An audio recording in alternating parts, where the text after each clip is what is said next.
हाँ, नमस्कार दोस्तों, स्वागत करते हैं आप सभी को आपका यूट्यूब चैनल टारगेट भोजपुरी। जी बता दें कि भोजपुरी की हिट मशीन खेसारी लाल यादव जी का एक बहुत ही हाई लेवल का गाना आ रहा है। जी हाँ दोस्तों, इस गाने का टीजर यानी कि मैक्सी हम लोग रखे हैं और ये गाना पर मतलब बहुत ही जल्द काम भी चल रहा है, बहुत ही जल्द गाना आ जाएगा। जी हाँ दोस्तों, मैक्सी और सैड सॉन्ग जो कि बहुत ही जल्द देखने और सुनने को मिलने वाला है, जो कि अभी मतलब मालूम चला है। जी हाँ दोस्तों, यानी कि बहुत सारा गाना रिकॉर्डिंग हुआ है।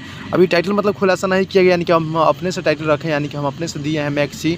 तो देखिए कब गाना और कौन सा टाइटल होगा, मतलब बहुत जल्द खेसारी जी का होने वाला है। और आप लोग से बता दूं कि फिल्म को लेकर बहुत ही अभी चर्चा चल रहा है, रंग दे बसंती। जी हाँ दोस्तों, यानी कि रंग दे बसंती फिल्म में खेसारी यादव जी के बेटा ऋषभ भी नज़र आने वाले हैं। जी हाँ दोस्तों, यानी कि रंग दे बसंती जो कि आप लोग साफ तौर पर देख सकते हैं। जी हाँ दोस्तों, रंग दे बसंती फिल्म बहुत ही हाई लेवल, बहुत ही गजब का होने वाला है, जो कि बहुत ही खतरनाक, बहुत ही हाई लेवल का देशभक्ति फिल्म है रंग दे बसंती। तो इसके बारे में अपडेट आपसे कुछ बता दिया हूँ। जी हाँ दोस्तों, बहुत ही जल्द इसका ट्रेलर भी आने वाला है। और फाइनली बात कर ले गाना की, तो गाना बहुत ही जल्द आएगा। मिलते हैं अगली वीडियो में, तब तक के लिए धन्यवाद दोस्तों।